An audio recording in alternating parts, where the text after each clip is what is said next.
everyone, welcome. My name is Petronila Komboka, and today we're going to go through staff attributes, skills, and knowledge. And we're mostly going to focus on staff attributes and the skills that one needs to have to be a successful staff member of the hotel industry. So, moving forward, before we look at the attributes in staff skills, let's look at what one needs to have in order to be a successful member of the food and beverage industry. For one to be a successful member of the food and beverage industry, the member required to have one, knowledge of food, the sound product knowledge, that is, the knowledge of the food and beverages being offered in the establishment. This is a key in selling the menu and also recommending foods and beverages to customers. Next, you have to have a well interpersonal skills. This relates to the good communication skills as well as good problem solving skills. As you work in the hotel or restaurant industry, the food and beverage industry, you really need to have these communication skills in order to aid in making the experience for the customer satisfactory. Another thing is a range of technical skills. We're going to look further on the range of technical skills that one needs to have in order to be a successful member of the food and beverage industry. And most of them I'm going to talk about them later. Lastly, the ability to work as part of a team. Teamwork is a critical thing when you're working in the food and beverage service industry. So sometimes the workload is way too much and sometimes the guests are many and the workload becomes too much, and through helping each other and working as a team, it helps to make the work faster and productivity increases, thus helping to achieve the guest satisfaction. Next, let's look at the attributes of food and beverage service personnel. What are these things that you as a food and beverage service personnel need to have in order to be a good worker or good staff member? And first, personal and hygienic appearance. Under these, we have several attributes that you need to consider. And something like you need to have a bath every day and wear deodorant. This is to avoid having bad odor while working because you move a lot and the smell can disgust guests. So another thing, for men, make sure that your bed is well shaved and trimmed and hair is clean and a well cut hair. This is to improve on your appearance. Another thing is make sure that your uniform is clean and well ironed. Okay, appearance is one of the key things that can show how your hygiene is. And when you have dirty uniform or clothes, that just signifies how bad your hygiene is, and that's not good as a food and beverage service personnel. Another thing is brush your teeth every day and ensure you brush your teeth. Bad odor is like bad to the food and beverage service personnel because you're relating to guests and communicating to them requires you to have a nice breath. Bad breath will just show a bad impression. And lastly, another thing that you have to consider is for ladies, avoid wearing excessive jewelry. Excessive jewelry is prohibited because sometimes it may fall into the guest food and complaints may arise, which is always gonna give a bad impression. At the end of the day, we wanna show the guests that we are well trained and we are good people and we are good personnel for them and we can relate to them as we provide high quality service. Another attribute is knowledge of food and beverage. This is essential. As a food and beverage service personnel, you have to know what you're offering. This is good also when you want to increase sales and maybe make recommendations of the food and beverages in the establishment while you're serving your guests. Sometimes they are stuck and you might come in handy with good knowledge gives a good experience. Next, punctuality.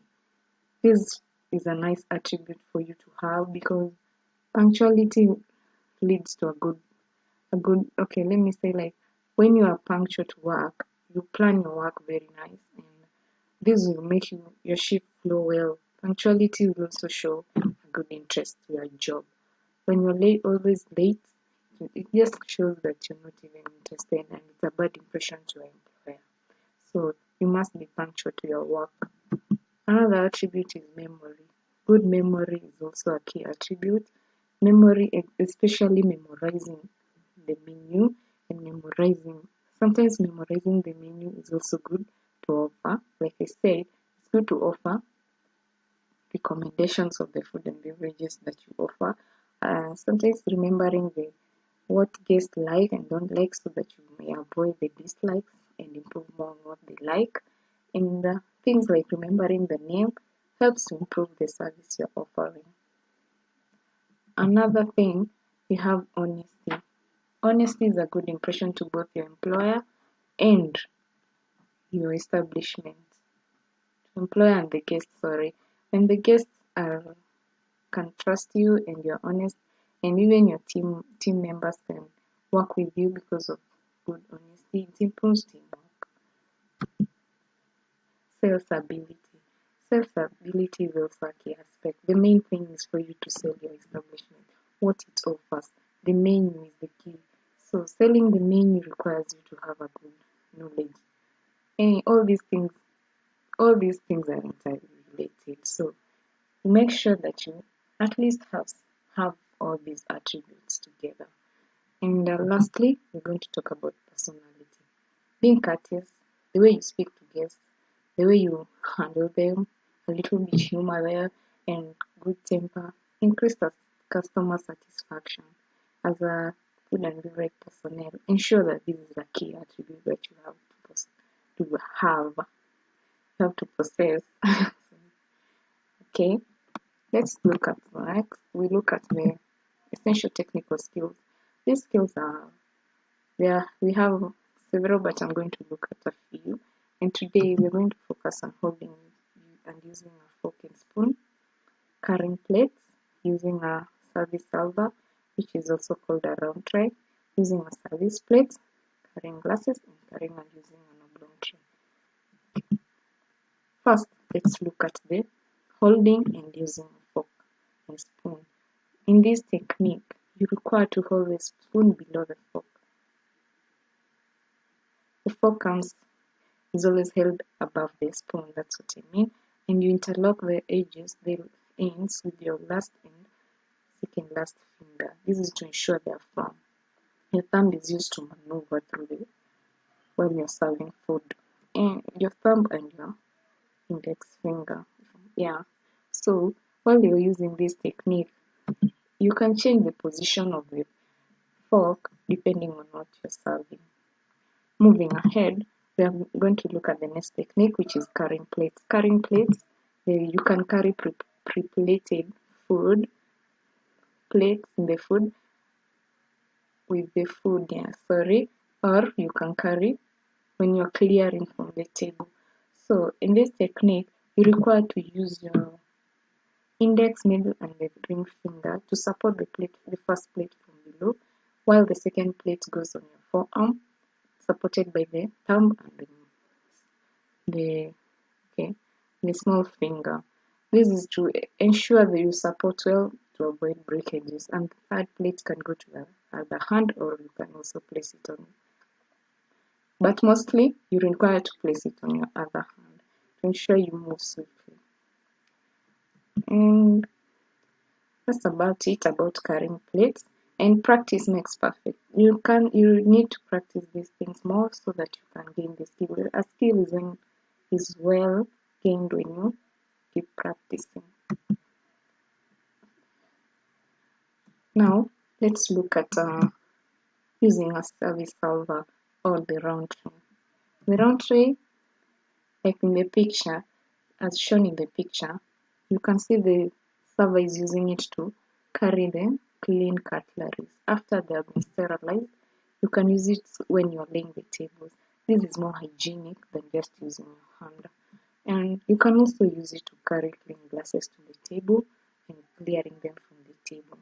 Another use of the service server is to place clean cups and saucers on the table. It just comes in handy when you're clearing the table or when you're laying the table mostly.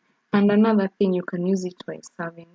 During silver service, it can act as an underflat while serving vegetables. That's all about using a service server. Now, the next thing we're going to look at is using a service plate. A service plate is generally a joint plate, and it's mostly placed as a centerpiece while laying the table. And some of the uses are placing clean cutlery on and removing it from the table. It can also be used while laying the table and you use it to carry your clean cutlery. Just like the service server, it also comes in handy. And another thing is clearing plates and side knives.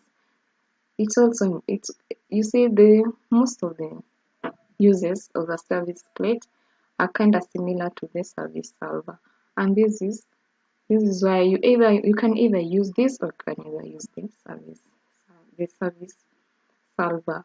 At the end of the day, they're gonna aid you in looking more professional while laying the table or clearing the table. Another thing is crumbing down after the main course. When the guest has done eating, those leftovers and those foods that have been sprinkled on the table, you can use the service plate and a knife to crumble down and remove the dirt. And this is more, it shows how skilled you are as a food and beverage service personnel. Lastly, clearing accompaniments from the table and when necessary. Now, let's move forward and look at carrying glasses. There are different ways in which you can carry glasses. You can carry glasses by hand, as shown in the picture. You can carry them using a tray, or you can carry them using a glass rack. And while carrying using your hand, place them in between your fingers. Alternate them in between your fingers as far as possible.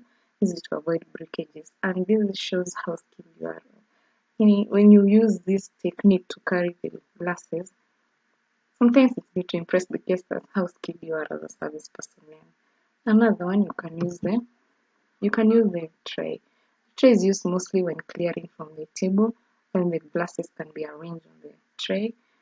Most of the wine goblets, you can arrange them on the tray, and remember to always carry them by this time.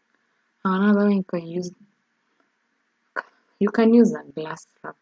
A glass rack is used when you are carrying a lot of glasses. When the glasses are many, instead of using your hand or a tray, you can opt to use the glass rack. And while carrying the glasses, ensure that when they are clean, you put them, the mouth should face downwards. And when you're carrying the dirty glasses, you face them upwards. Now let's move forward and look at carrying and using a large tray. A large tray is sometimes called an oblong tray, and this can be used in several occasions. One of the occasions is carrying food from the kitchen and to the restaurant. It comes in handy also when you're doing room service. It helps you to arrange different courses of the menu, like you can see in the picture. You can see a starter and main meal, or you can just arrange the main meals and take them to the guests who are in the room. Another use is clearing from sideboards and workstations. You can also use a sideboard to clear things from the table and put them on the sideboards, whereby you can carry them from the sideboard to the kitchen. So it's quite a handy tray. And clearing from the tables, like I've said, you can clear them from all the cutleries, plates, makes it easier. And one key thing to note while using this tray, ensure you arrange maybe if you're carrying the plates, The heavier one should face towards you and the lighter ones away from you to create balance. And carrying equipment. This is also essential when you're carrying equipment in the restaurant. That's all I had for today, and I'm so grateful for you listening to me. I hope you enjoyed the video. Thank you so much.